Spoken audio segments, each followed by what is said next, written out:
Manifestasi jiwa yang hilang.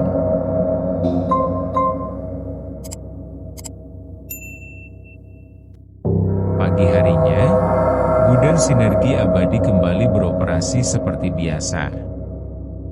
Ribuan paket keluar masuk melalui pintu loading dock, truk-truk besar menderu, dan para kurir berlarian dengan tergesa. Namun, di loker karyawan, tas milik Arga masih tergantung di sana. Ponselnya terus bergetar di dalam tas, menampilkan nama ibu yang memanggil berulang kali.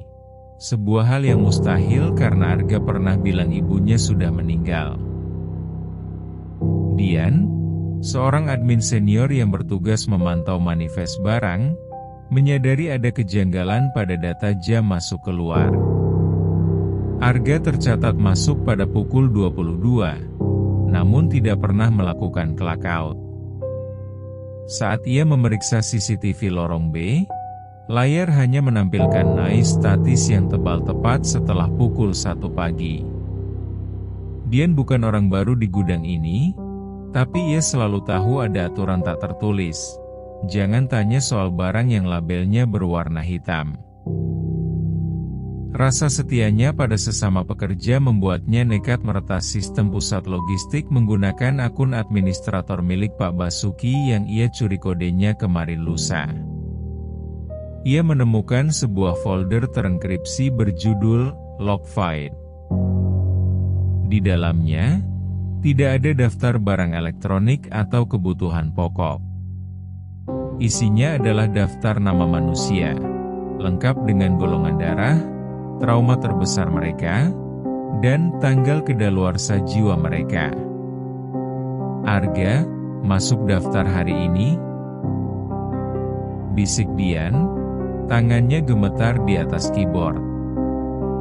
Di kolom status Arga, tertulis satu kode singkat, stok 666. Penasaran dan takut, Dian memutuskan untuk masuk ke area gudang saat jam istirahat siang, ketika sebagian besar pekerja berada di kantin. Ia membawa pemindai kode batang portabel. Ia berjalan menuju sektor B. Anehnya, denah di tangannya terasa tidak berguna. Setiap kali ia berbelok di antara rak-rak tinggi, posisi rak tersebut seolah berubah. Rak B50 yang seharusnya di kiri, kini berada di kanannya. Lorong-lorong itu seperti labirin yang bernapas, menyempit dan melebar sesuai dengan detak jantungnya. Saat ia mencapai tembok pembatas di B100, ia melihat sesuatu yang luput dari pandangan orang tadi pagi. Ada garis tipis di lantai semen, seperti bekas gesekan beban berat yang sangat masif. Tembok beton di depannya bukan tembok permanen. Itu adalah pintu mekanis raksasa yang disamarkan dengan sangat sempurna. Dian menggunakan pemindai kodenya pada panel tersembunyi di samping tembok. BF. Pintu beton itu bergeser tanpa suara, menyingkap sebuah dimensi yang seharusnya tidak ada di peta kota manapun. Bau amis darah yang semalam dirasakan Arga kini menyambut Dian dengan lebih ganas. Di sini, tidak ada lampu neon. Cahaya berasal dari ribuan kunang-kunang pucat yang sebenarnya adalah percikan energi dari jiwa-jiwa yang terperangkap. Di ujung lorong, rak B666 berdiri dengan angkuh. Isinya kini sudah berubah. Toples-toples formalin semalam kini berisi mata manusia yang masih berkedip. Dan di baris tengah, sebuah peti kayu baru telah diletakkan. Labelnya masih basah, Arga, kondisi, setengah matang. Dian lari. Sebuah suara parau terdengar dari dalam peti itu. Dian mendekat, mencoba mencongkel peti tersebut dengan obeng. Arga, kau di dalam?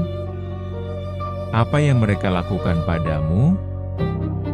Ini bukan gudang logistik, Dian. Suara Arga terdengar seperti orang yang sedang tenggelam. Ini tempat penyortiran. Mereka menjual penyesalan kita ke sana. Barang-barang di rak ini adalah alat tukar untuk kekayaan perusahaan. Tiba-tiba, dari kegelapan di atas rak, turun sesosok makhluk bertangan banyak dengan jari-jari panjang seperti jarum suntik.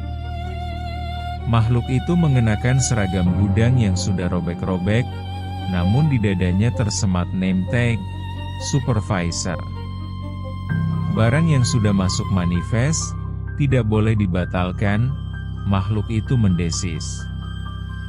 Dia menyadari bahwa gudang ini sebenarnya adalah titik temu antara dunia manusia dan pasar gelap gaib.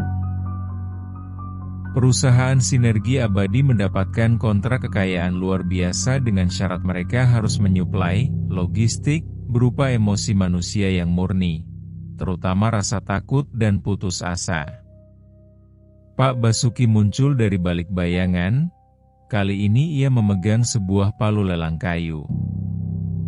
Dian, kau admin yang pintar. Kau pasti tahu, dalam logistik, kehilangan satu barang berarti denda.